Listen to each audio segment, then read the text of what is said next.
بله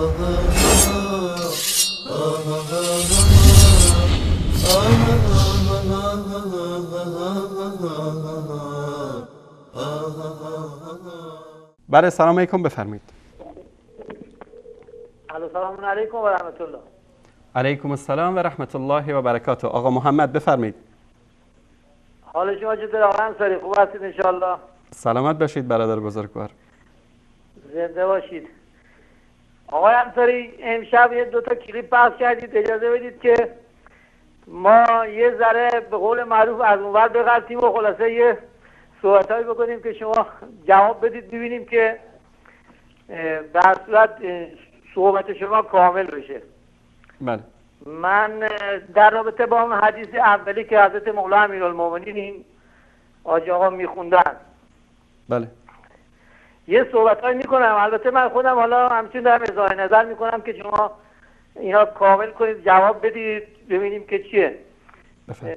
به حضور شما عرض کنم که نکته اول این که میفرمودن که علی، ما یکی از صفات پروردگار علی هستش، از اسامی پروردگار علیه، علی العظیم. درسته؟ این ما تو سوره آیه به اصطلاح یک دعایی داریم که ما رمضان میخونیم، یا علی و یا عظیم یا غفور و یا رحیم انت رب العظیم. اینا به هر حال هستش. حالا معلوم نیست که علی ابن ابی طالب منظورش باشه. حالا این که یکی آقا محمد من حرف شما را ببینید خیلی من تعجب میکنم از شما. این کلیپ در سالگرد به اصطلاح ولادت حضرت علی، اون پشت سر به اصطلاح بک‌گراندش هم ببینید. یعنی من نمیدونم شما چطور دارید اینو مثلا توجیه میکنید. خب حالا من گفتم میخوام از اون بری بگردم که شما جواب بدید. اجازه بدید که من صحبتم تموم بشه. بفرمایید. اون یه صحبت‌های دیگه هم هستش. بفرمایید. وقت بعد اظهار نظر بکنیم ببینیم که به هر حال چه نتیجه میگیریم. شما نگاه کنید، ما در قرآن کریم داریم که پیامبران گذشته که اهل کتاب بودن همه در کتاباشون آوردن اسم حضرت رسول الله که شخصی هست به نام احمد و پیامبر آخر زمان است و خلاصه کامل و از همه چیز تموم. درست. خب حالا اینا نگاه کنید، حضرت عیسی، حضرت موسی یا پیامبران دیگه که کتاب داشتن و اطلاع داشتن پیامبران آمدن پیامبر ما حضرت محمد صلی الله علیه و آله و سلم. بله. خب این اگر یه مشکلی برمیخوردن در همون زمان خودشون و خدا را قسم میدادن که خدایا تو به اون بنده به اصطلاح حضرت احمدی نامی که هستش پیامبر هستش این مشکل ما را حل بشه که اشکالی نداره.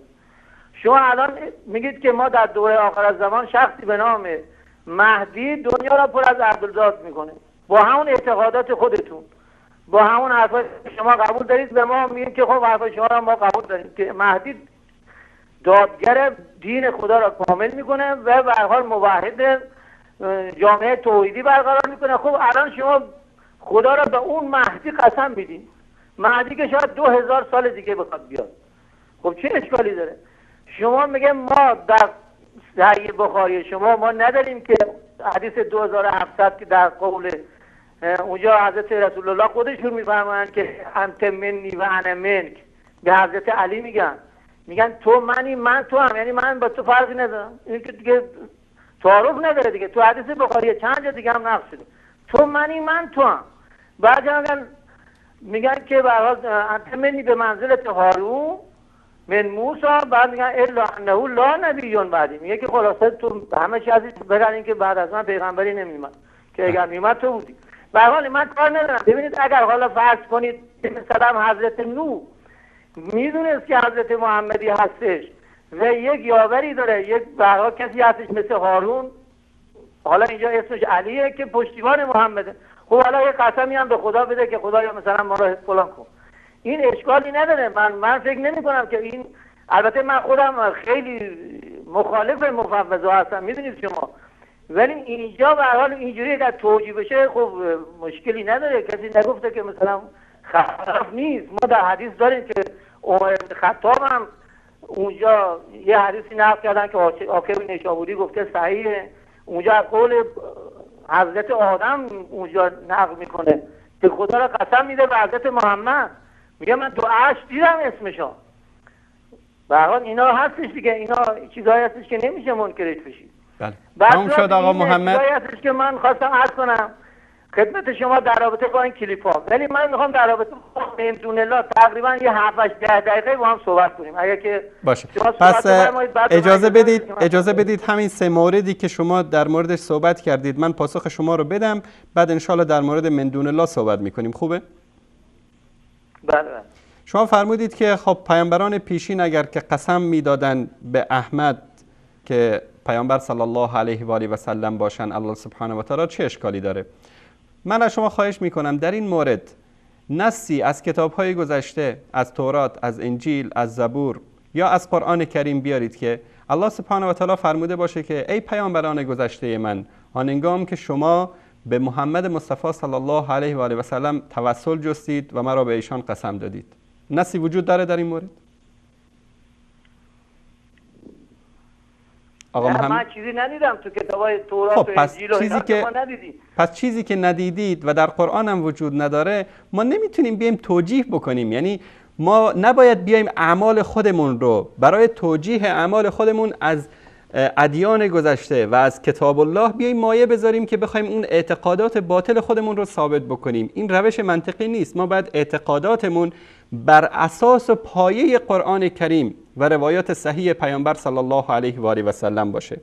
همین چنین قضیه مهدی، قسم دادن به مهدی یا توسل جستن به مهدی، آیا در این مورد نصی در قرآن کریم هست یا حتی یک روایت ضعیفی وجود داره که پیامبر صلی الله علیه و سلم فرموده باشن که ای بنی بشر، ای مسلمان ها، شما توسل بجویید به امام زمان؟ وجود داره؟ خب ببینید آقای انصاری شما که توسل قبول دارید، شما که توسل رد نکردید، الان هم فرمودید.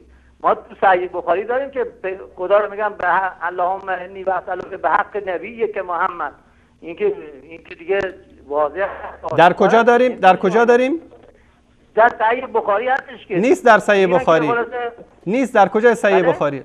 در کجای صحیح بخاری؟ میگن که برای عموی پیغمبر هستش، میگن که عموی پیغمبر، حالا من نمیدونم اون تو صحیح بخاری بود یا یه حدیث دیگه هست. همین حدیث عموی پیامبر در صحیح بخاری هست. در حدیث چی است؟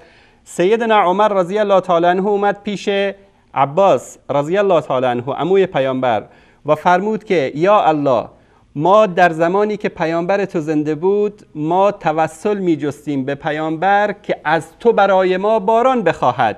امروز که پیامبر در بین ما نیست، ما به عموی پیامبر متوسل می شویم که دعا بکند و از الله برای ما باران بخواهد. خب این توسل جایز و مشروع است، هیچ کسی اینو رد نکرده.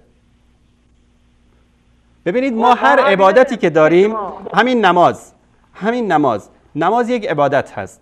اگر نماز رو برای الله بخوانید عبادت هست. همین نماز رو اگر برای بت بخوانید، برای امامزاده بخوانید، خب این یک عمل کفری و شرکی است. روزه عبادت هست. اگر برای الله روزه گرفتید عبادت هست. اگر برای غیر الله روزه گرفتید کفر و شرک است. قربانی کردن، اگر شما گوسفندی رو برای الله سر بریدید، به این آیه عمل کردید که فصل لربک وانحر، برای الله نماز بگذار و برای او قربانی بکن. اما اگر همین گوسفند رو بردید به پای زیارتی، شخصی، رئیس جمهوری، امامی، آخوندی، مرجع تقلیدی، در پیش پای او سر بریدید، یعنی شما این عبادتی که الله سبحانه و تعالی خاص برای خود قرار داده، شما شخصی رو در این عبادت شریک قرار دادید، ولو این که بگید بسم الله الله اکبر. اما سربریدن یک حیوان در پیشگاه فقط الله سبحانه و تعالی جایز است. شما هر کسی رو در کنار اون شریک بگردانید، شرک ورزیدید. دقیقاً توسل یک عبادت هست، زیارت قبر یک عبادت هست. اما اگر همین توسل رو شما برای غیر الله قرار دادید و به اون طریقه انجام دادید که خدا نفرموده و پیامبر نفرموده، یقینا اشتباه کردید. حرف ما اینه.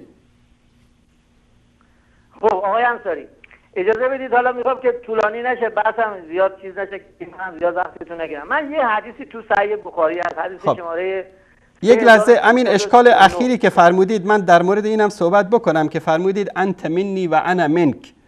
ببینید این در قالب یک حدیثی که پیامبر صلی الله علیه و آله و سلم در مورد به اصطلاح میگن که خاله به اصطلاح به منزله مادر هست. دوستان عزیز اگر این روایت رو نشون بدن، همین آقا محمد که این رو داشتن صحبت میکردن، من این حدیث رو پیدا کردم.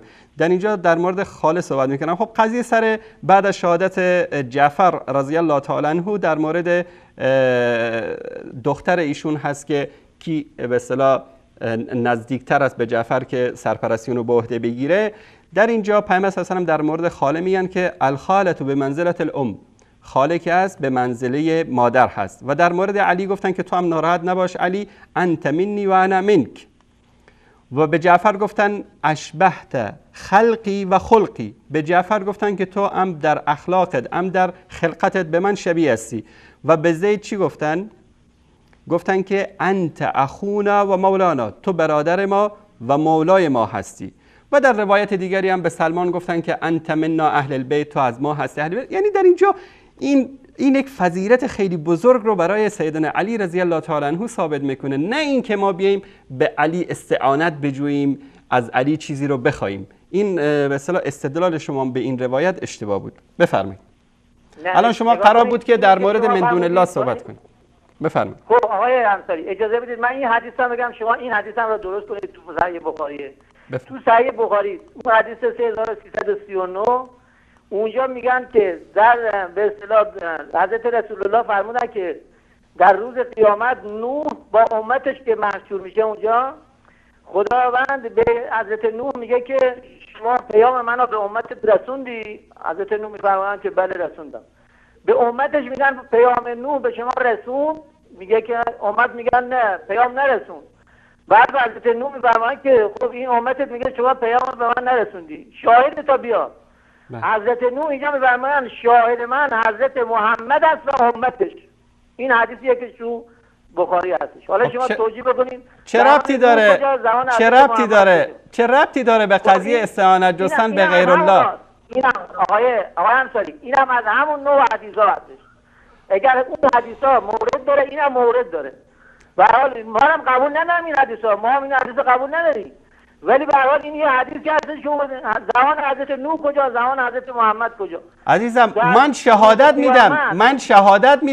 شهادت میدم که نوح پیامش رو رسانده، امتش که کافر شده بودن انکار کردن. شهادت من در کجاست؟ در اینجاست، در سوره نوح در قرآن کریم. نوح بیش از 900 سال مردم رو دعوت کرد. شهادت من سوره نوح هست در قرآن کریم. الان من اینجا از مصحف خدمت شما نشون میدم چرا الله سبحانه و تعالی ما را شهید میگیره، به اصطلاح شاهد میگیره. به خاطر اینکه الله سبحانه و تعالی داستان زحمات و مشکلاتی رو که نوح علیه السلام در زندگی خودشون، در دعوت بیش از 900 سال دعوت خودشون کشیدن، پیامبر بزرگوار اسلام که صادق و مصدوق است برای ما رسوندن. این سوره نوح هست. دوستان عزیز نشون بدید این رو.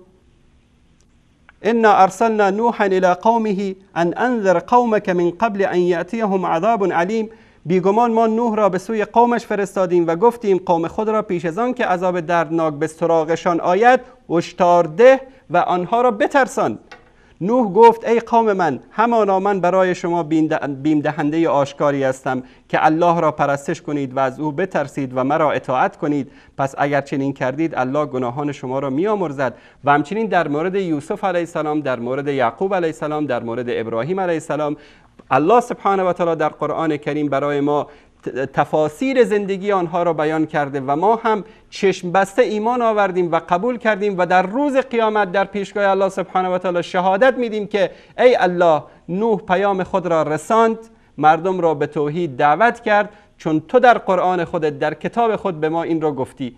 و ما هم چون علم غیب در نزد الله سبحانه و تعالی است و ما باید ایمان داشته باشیم به این غیبیاتی که در قرآن اومده، ما اینو قبول میکنیم. این حدیث بخاری هیچ تعارضی نداره با شهادت دادن امت محمد صلی الله علیه و آله و سلم. بفرمایید. خب حالا ببینید، من اون کلیپ دومی هم را حالا پس اجازه بدید من بگم. اونی که در رابطه آقا علایاری یه چیزایی فرمودید شما که این گفت ان تنصروا الله ینصرکم، که گفت از کمک خاص پروردگار. بله. اون یه چیز جمله یعنی به اصطلاح کاملی را گفت. بعد استدلال خودش این بود، ما آیه قرآن هستش دیگه، ان تنصروا الله ینصرکم، خدا را یاری کنید خدا شما را یاری کنه. خب استدلال اشتباه بود آقا محمد. خدا که یاری کنید یعنی دین خدا را یاری کنید، دین خدا را یاری کنید. دین خدا چیزه؟ دین حضرت رسول الله صاحب به شریعت اسلام، یعنی حضرت رسول الله را یاری کنید. برای دین خدا. حضرت علی هم یکی از کسانی بوده که یاری کرده. آقا محمد، آقا محمد، من یقرض الله قرضا حسنا. آقا محمد، به خدا قرض بود. آقا محمد، من با این آیات مشکل نداریم، ما اینا رو آمنا سلمنا قبول داریم. به اون استدلال احمقانه الله یاری ما اشکال وارد کردیم. ببینید آیا الله به همکاری شما نیاز داره یا نداره؟ نه، الله به همکاری ما نیاز نداره. پس الله نیاز نداره که الله به همکاری محمد مصطفی صلی الله علیه و آله و سلم یا علی مرتضی نیاز داره یا نداره؟ نیاز نداره. ولی خب در حدیث قدسی همین که در مورد قرض الحسنه و در مورد این همکاریایی که با الله سبحانه و تعالی که این استدلال‌های باطلی که میکنن، الله سبحانه و تعالی در روز قیامت از شما میپرسه آقا محمد من گرسنه بودم چرا به من غذا ندادی؟ یا الله تو خود خالق مایی، تو رازق مایی، چطور من به تو روزی بدم؟ تو همه دنیا رو روزی میدی. در اونجا الله سبحانه و تعالی میگه فلان بنده من گرسنه بود چرا به اون کمک نکردی؟ چرا به اون غذا ندادی؟ فلان بنده من نیاز به قرض تو داد. اینجا که قرض دادن به الله سبحانه و تعالی، این پول شما یا قرض شما یا قربانی شما یا عبادت شما به الله سبحانه و تعالی نمیرسه. در مورد قربانی میگه لن ینال الله لحومها ولا دماءها ولکن یناله التقوی. نه این قربانی که شما میکنید نه گوشش به الله میرسه نه خونش به الله میرسه. اون چیزی که برای الله میرسه تقوا و پرهیزگاری شماست. پس همه این کارا ما برای خودمون داریم انجام میدیم. اما اینکه بیاد استدلال بکنه که الله هم از علی کمک خواسته، خب این کفر آشکاره. الله نیازی به کمک علی نداره، بی نیاز هست. بله این که در حال صحیح میفرمایید که مثلا نباید بگن که شخص مثلا مشخصی، ولی به هر صورت این هم میشه جزء به هر حال تنها خود حضرت مولا امیرالمومنین علیه السلام نمیشه بگی فقط ایشون بودن و کسان دیگه هم بودن، کل مؤمنین بودن در زمان صدر اسلام که اسلام رو یاری کردن، همشون بودن اونا. ولی خب حالا ایشون دست گذاشته رو مولا امیرالمومنین، اون حالا یه حسابی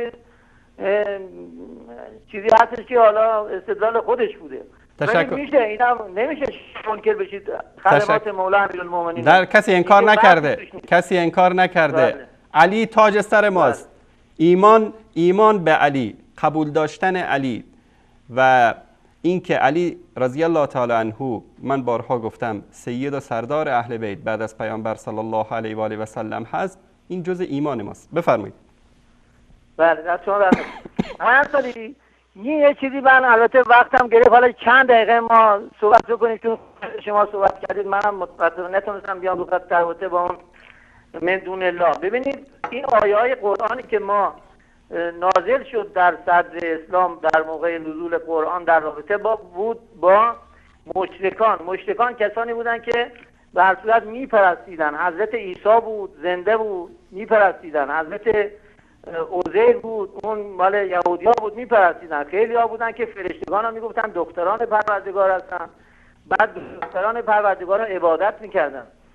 قبرها را به صورت کسی دنبال قبر و قبر پرستی و اینا نبود. ما اصلا این صحبتی که همه این آیات که مثلا میگن تدعو من دون الله، اینه که شما میگن که خلاص لا تدعو من دون الله، اینه که خود غیر از خدا را عبادت نکنید، همه اینا را شما میچسبونید به قبرها و قبر پرستی و امام و این تشکیلات. اصلا ما شأن نزول آیات قرآن در صدر اسلام هیچی در رابطه با قبر و قبر پرستی و اینا نبود، تمام در رابطه با بت پرستی بود. و اون کسانی که من به شما عرض کردم خود عیسی بود، تو آیات قرآن هم هست که خدا را سجده کردن میپرستیدن، فرشتگان را گفتن دختران خدا هستن میپرستیدن. ما اینا مسئله هستش که حتی ما در خود قرآن آیه 13 سوره ممتنه کما یرسل کفار من اصحاب القبور، اصلا کافرها به قبرها ایمان نداشتن. نمیدونم حاجت خواسته باشه یا مثلا به قبر خواسته باشه کمکش بکنن و اینا. خود قرآن هم میگن اونا کافرها بودن که اصلا ایمان نداشتن به قبرها. پس این آیاتی که اومده بود اصلا در قبر و اینا نبود، در آقا محمد بود، خود بت بود. آقا محمد شما الان میچسبونید نگاه ببین. آقا محمد عزیز، شما یعنی خلاصه حرف شما این است که هر جای قرآن که من دون الله اومده اشاره به بت ها است، درسته؟ به همه چی من دون الله، غیر از خدا. یعنی تدعو من دون الله، تدعو که میگه یعنی چی؟ یعنی عبادت نکنید. شما میفرمایید که مثلا همه جا صدا زدن، بعد میگه که اگر زنده باشه میشه صدا بزنید. درسته؟ کی گفته؟ کی گفته که اگر زنده باشه میتونی صدا بزنی؟ کی گفته اینو؟ من گفتم؟ صدا بزنی؟ نه. شما استعانت از غیر از کسی زنده میشه. عزیزم الان شما فرق نمیکنه چه مرده باشه چه زنده، شما برید بگید پیش یک انسان زنده ای که ای انسان زنده تو به من شفا بده، آقا این کفره. و که مرده باشه برید بگید که به من شفا بده، این کفره، چون شفا فقط به دست الله سبحانه و تعالی است. اما امروز شما میرید پیش دکتر میگید دکتر به من دارو بده تا الله سبحانه و تعالی به من شفا بده. من بارها گفتم چه بسیارن بیمارانی که پیش دکتر رفتن هزارها دلار هم خرج کردند و مردن، شفا پیدا نکردن، چون شفای حقیقی به دست الله سبحانه و تعالی است. ببینید شما میگید که ما این من دون الله رو هر جا که اومده میچسبانیم به بت ها. من از شما یک سوال میپرسم، اینایی که زردشتی هستن اینا من دون الله رو میپرستن یا نه؟ الان تو این قرن 21 کسی غیر از خدا رو نمیپرسته. شما بهش هم اگر بگید که مثلا آتش پرستا، ما حالا زردشتی ها رو داریم، همسایه‌مون هستن توی هست، ولی اگر بهشون بگیم که آقا مثلا آتش ها میپرستید کسی قبول دار نیست. الان اگر ما اهورامزدا خدای واحد و احده، اینا مال قدیم بوده. پس آتش رو چرا مقدس میدونن؟ چون وسیله رسیدن به اهورامزدا. خب همینو مشرکین میگفتن، همینو مشرکین میگفتن ما نعبدهم الا لیقربونا الی الله زلفا، ما این بت ها رو نمیپرستیم، اینا فقط این وسیله رساندن ما هستن به سوی خدا. امروز کسانی که به اصطلاح بودایی هستن میگن که این بت بودا خدا نیست، این ما رو به اون خدای بزرگ میرسانه. خب اینا کافر هستن. عیسایا چی میگن؟ میگن عیسی پسر خدا، وسیله خلاص ما و رسیدن به خدای واحد و احد است. خب اینا کافر شدن. همچنین کسی که امروز میاد میگه که وسیله رسیدن من به خدا قبر حسین هست، یا فلان آخوند است، یا فلان پیر است، یا سیف الرحمن هست، یا هر مزخرفی که هست، خب این دقیقاً همون حرفی است که مشرکین زمان پیامبر صلی الله علیه و سلم میگفتن. ما چرا عیسایی‌ها را امروز کافر میدونیم؟ مگر اونا بت میپرستن؟ بت نمیپرستن، عیسی رو میپرستن من دون الله. بفرمایید آقا محمد. ببینید آقای انصاری، من عرضم این است که شما اینجا تدعو رو همه جا به نام خواندن معنی میکنید. خواندن مثلا وقتی میگه که شما میگید یا علی، این میشه خواندن، درسته؟ بعد میگه که شما میگید یا علی مدد، شما که دیگه الان اگر زنده باشن ایرادی نداره دیگه، درسته؟ یعنی اگر زنده باشه میتونی کمک ازش بخواد. ببینید حتی اگر زنده باشه، من یک بار عرض کردم، حتی اگر زنده باشه، حتی اگر زنده باشه، عملی رو که خاص صفت الله سبحانه و تعالی است به انسان مرده یا زنده نسبت دادن شرکه. میخواد زنده باشه یا مرده باشه. بفرمایید. ببینید صفات خدا که شما اگر شما بتونید به اصطلاح خدایی بشید که صفات خدا رو پیدا کنید که خیلی خوبه. خدا ارحم الراحمینه، این که بحثی توش نیست، ولی به پیغمبرش هم میگه که چی؟ شما رحمتون للعالمینی. و این صفات خدا رو داده به صفات پیغمبرش. شما تو زندگیتون رحمتون للعالمین باش، شما هم رحمت داشته باش. آقا محمد من میخوام این گفتگوی ما و شما به یک نتیجه‌ای برسه. الان آقا محمد عزیز، شما رفتید مشهد، از تهران بلند شدید، از یزد بلند شدید رفتید مشهد. وقتی که شما در شهرتون هستید، خدا به شما نزدیکتره یا امام زمان؟ خدا به ما نزدیکتره. خب شما از یزد بلند شدید رفتید مشهد به خاطر اینکه امام زمان را وسیله‌ای بین خودتون و خدا قرار بدید، در حالی که در یزد خدا به شما نزدیکتره. نحن اقرب الیه من حبل الورید، ما از شارع گردن نزدیکتریم. خب خدایی که به شما از شارع گردن در یزد نزدیکتره، چه نیازی است که شما از یزد پاشید برید امام رضا تا که امام رضا را وسیله رسیدن به خدا قرار بدید؟ این صحبتی که شما میفرمایید که ما بلند شیم بریم مشهد وسیله قرار بدیم، اینا نیست. اینجوری نیست که شما بلند شید برید مشهد امام رضا را وسیله قرار بدید. همینجا هم شما میتونید شما اصلا نگاه کنید برداشتتون از وسیله چیه. شما وقتی میرید دنبال وسیله که خودتون حرفتون خدا رد کرده باشه. یکی مثلا کجا رد کرده؟ ببینید قبول نشده عزیزم. اصلا ببین الله سبحانه و تعالی میگه که الله سبحانه و تعالی میگه که ای محمد مصطفی به بندگانم بگو، به اون بندگانم که گناه کردن، حتی در گناه اسراف هم کردن، اسرافوا علی انفسهم، یعنی نه یک مرتبه زنا کردن، 1000 مرتبه زنا کردن. اینو میگن اسراف کردن در زنا. نه یک مرتبه دروغ گفتن، 1000 مرتبه دروغ گفتن، اسراف کردن در دروغ گویی. میگه لا تقنطوا من رحمت الله، از رحمت الله شما ناامید نشوید. ان الله یغفر الذنوب جمیعا، الله سبحانه و تعالی همه گناهان را میبخشد. به مجرد این که شما میگید که الله، ناامید شدید از الله، یعنی ناامید شدید از رحمت الله، یعنی انکار کردید این آیه رو. یعنی آیا رحمت امام زمانی که یا امام رضایی که شما برید واسطه قرار میدید از رحمت الله بیشتره؟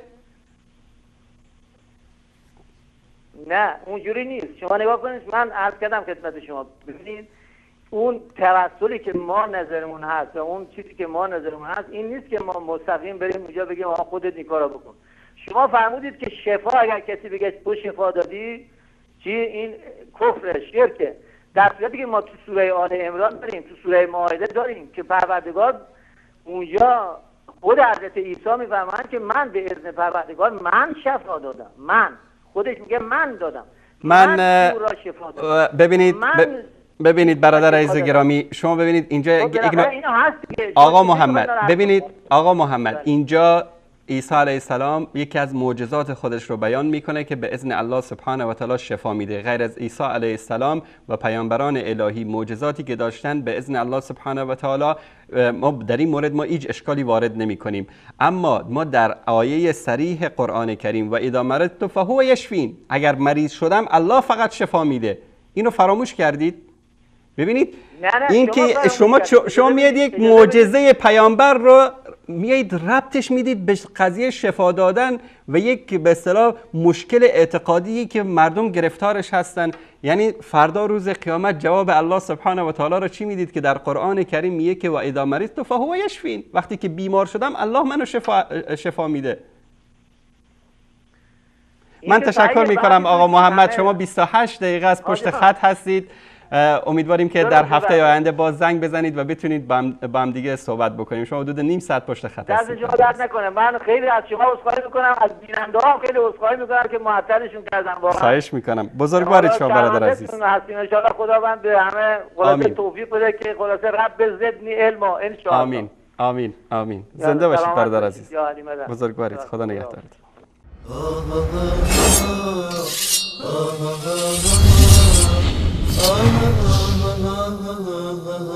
Ah